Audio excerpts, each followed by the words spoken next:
Olá, sejam bem-vindos a mais uma videoaula do Instituto Monitor.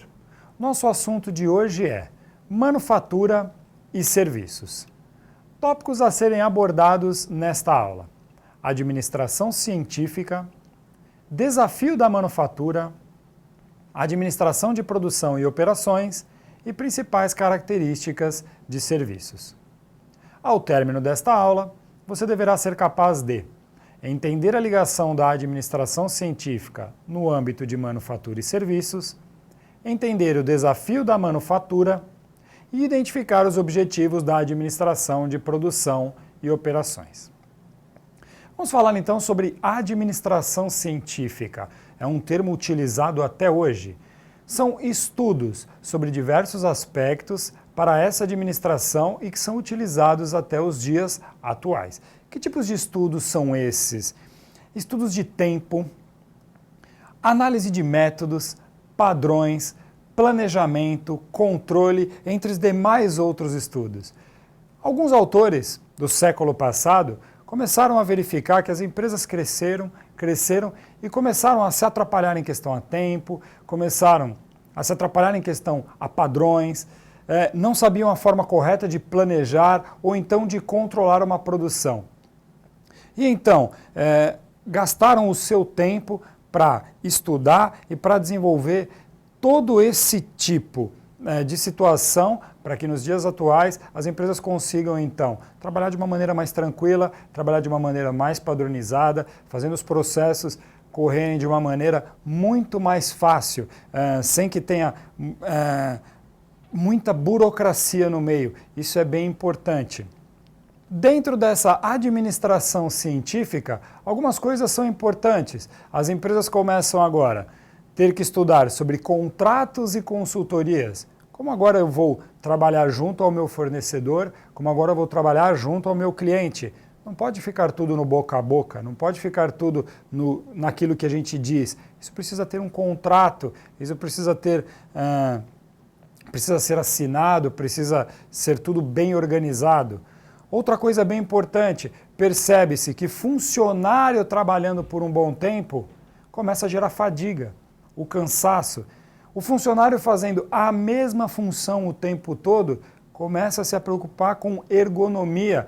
E é aí que os funcionários começam a ter dor na coluna, é aí que começam a surgir problemas como tendinite, como dor nas costas, dor no ombro, e é um problema que a empresa precisa estar bem atenta, porque o funcionário ele é o motor da empresa. Lembra, como eu já tinha dito, novamente, treinamento de funcionário. Sempre quando tem um funcionário novo, ele precisa ser treinado. E os funcionários que já estão lá precisam fazer aquilo que chamamos de reciclagem, para que sempre façam a função corretamente. Há um estudo também sobre a abordagem humanística. O que é a abordagem humanística? O sistema de pagamento. Lógico, todos nós que trabalhamos por alguma coisa. Dificilmente vamos trabalhar de graça, não é mesmo? Então, queremos ser remunerados, mas de que maneira nós seremos remunerados? Hoje, nós temos um sistema de pagamento muito bem montado. Um sistema de pagamento que a maioria das pessoas conseguem ter férias, a maioria das pessoas consegue ter 13º, a maioria das pessoas consegue ter um salário fixo, algumas têm plano médico, plano odontológico, vale transporte, vale refeição. Isso é chamado de abordagem humanística. É a maneira com que eu ofereço o meu serviço para uma empresa e automaticamente ela me devolve em forma de alguns benefícios. Outro estudo é o princípio da eficiência, princípio de fazer a coisa correta, de fazer a coisa de uma maneira simples, porém perfeita. A eficiência, ela tenta levar a empresa à perfeição. E aí geram os métodos de controle. E esses métodos de controle é mais um estudo para que tudo ocorra corretamente, para que a empresa consiga controlar tanto o funcionário, quanto produção, quanto matéria-prima, quanto venda, entre outros. E além desses estudos de administração científica, nós temos diversos outros estudos que nos levam aonde estamos hoje. As empresas cada vez mais ajustadas dentro de um modelo científico. Qual é, então, o desafio da manufatura? O desafio da manufatura é atender os objetivos da empresa. O desafio, então, da produção é atender o objetivo da empresa de venda, de lucro a curto prazo, a médio prazo ou a longo prazo. Então, esse é o objetivo. Vamos produzir aquilo que a empresa precisa vender. Se produzirmos menos, vai ser ruim para a empresa porque venderá menos. Se produzirmos mais, também será ruim porque não conseguiríamos vender e aquilo ia ficar estocado. Então é importante aliar os objetivos da produção aos objetivos estratégicos da empresa. Quanto a empresa quer vender? Para quem a empresa quer vender? Isso é muito importante. Então, produção e administração precisam andar juntos dentro da empresa. E para isso a empresa precisa ser eficiente. Eficiente é um termo utilizado a curto prazo. Eficiente é aquilo que nós fazemos no nosso dia a dia. Isso é ser eficiente. Fazer com que as coisas deem certo do começo ao final do dia. E também ser eficaz. Eficaz é ao longo prazo. Como que a nossa empresa está dentro de um mês? Como que a nossa empresa está dentro de 6 meses? Como que a empresa está em um ano? Se ela está andando corretamente, cumprindo prazos, deixando os clientes satisfeitos, funcionários satisfeitos, os processos estão corretos, então a nossa empresa ela é eficaz. Então gera-se um termo novo chamado administração de produção e operações. Por que administração de produção e operações? Além da manufatura, além do produto, nós temos aquilo que chamamos de serviços. O que são serviços?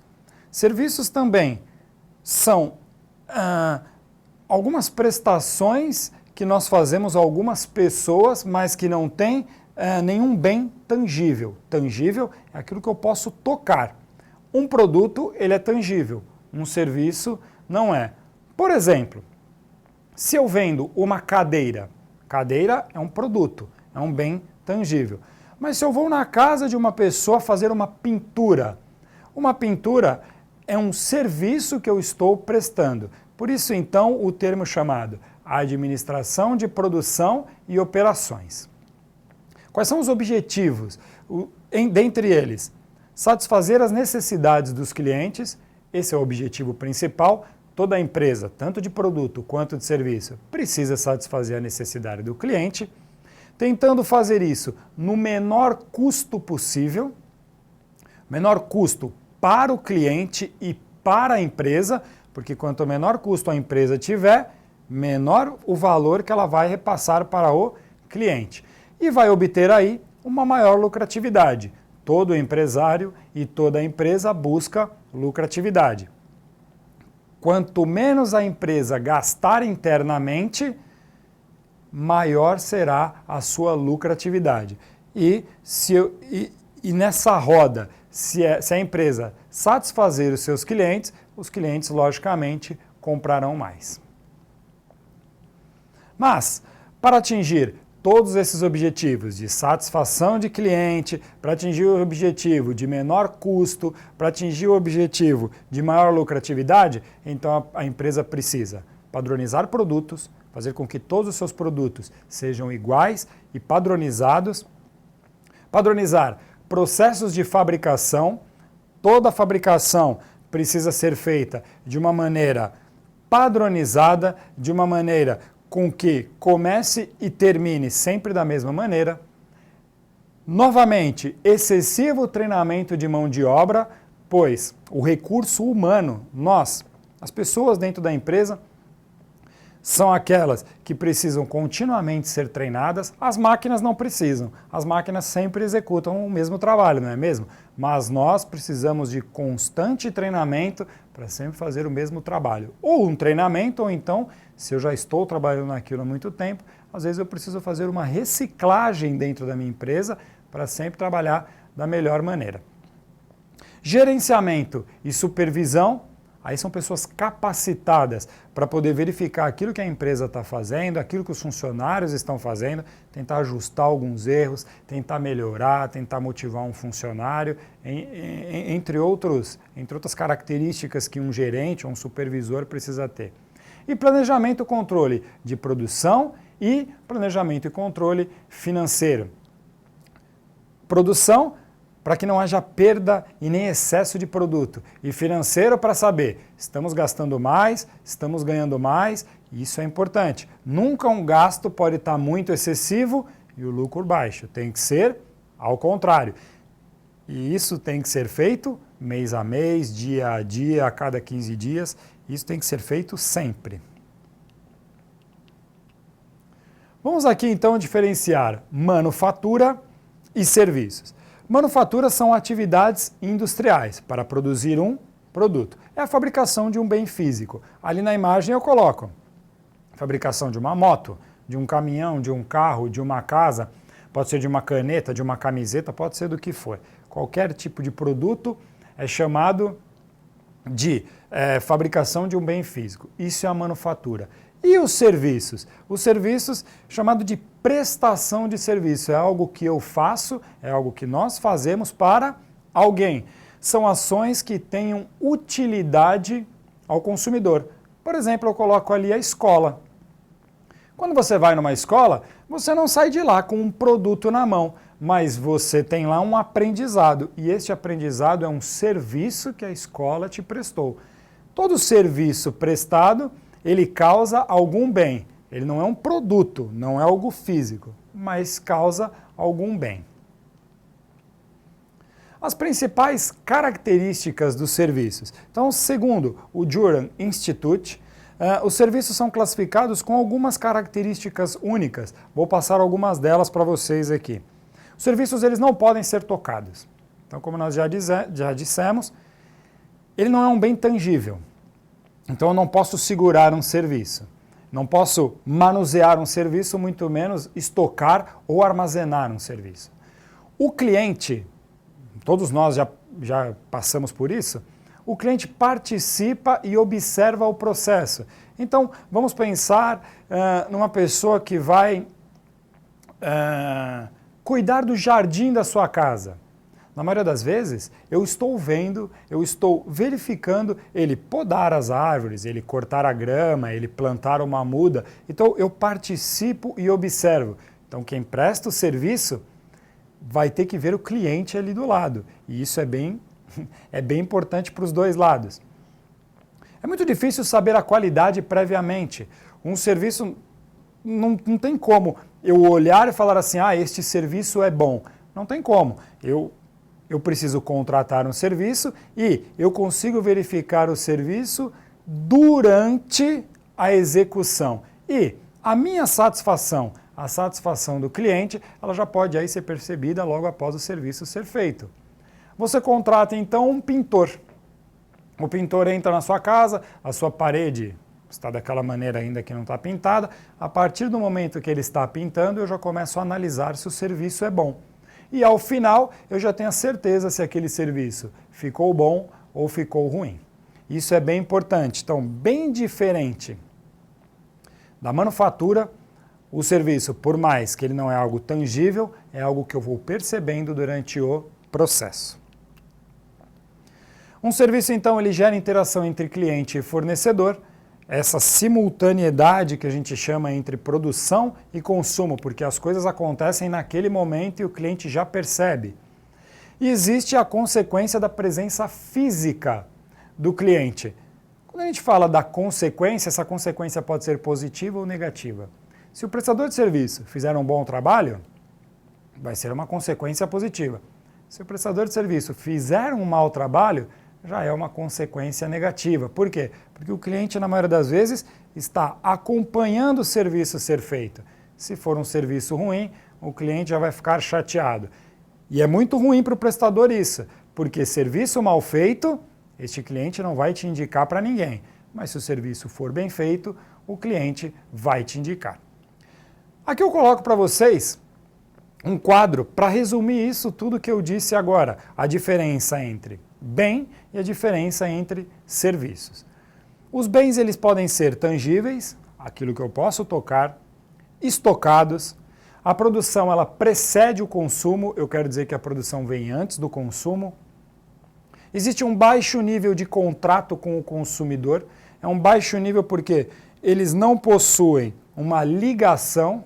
Às vezes eu compro um produto de uma maneira tão rápida e eu não tenho nenhum tipo de vínculo com o meu fornecedor, com a empresa. Ele pode ser transportado, porque é um produto, e a qualidade ela é evidente. Por quê? Por causa da padronização da produção, eu compro um produto, depois eu compro outro, a qualidade ela vai ser evidente. Já num serviço são intangíveis, eu não vejo, eu não toco, não pode ser estocado, a produção e o consumo são simultâneos, a partir do momento que o serviço é oferecido, você participa, você já observa ser feito. Alto nível de contrato com o consumidor. Alto nível porque as coisas precisam ser feitas naquele momento. Quando você presta um serviço, na maioria das vezes o consumidor participa 100%. Não pode ser transportado e é difícil julgar a qualidade.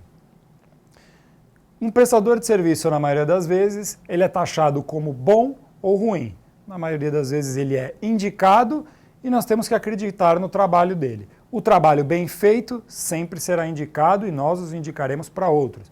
Um trabalho mal feito, nós também vamos falar mal deste prestador de serviço. Mas a qualidade é vista somente na hora. Prestador de serviço, ele pode prestar um serviço bom e ruim ao mesmo tempo. Já uma manufatura, a maioria dos bens, como eles são padronizados, eles são todos iguais. Deixo para vocês aqui um saiba mais sobre Revolução Industrial. É um breve resumo sobre a Revolução Industrial para entendermos como que a gente sai do artesanato e começa a entrar agora nessas grandes empresas, como que elas começam a dominar o mundo cada vez mais e cada vez mais pessoas trabalhando. E o modelo Toyota de produção, que é o Just-in-Time e o Kanban. Just-in-Time e Kanban são dois modelos utilizados por diversas empresas, mas que começou ali no seu modelo Toyota de produção. Uma empresa que produz carros. É muito interessante como que eles fazem a produção, é muito interessante como eles fazem a administração científica da maneira correta. Chegamos ao final de mais uma videoaula do Instituto Monitor sobre manufatura e serviços. Espero que vocês tenham gostado. Frequente nossas redes sociais e até a próxima!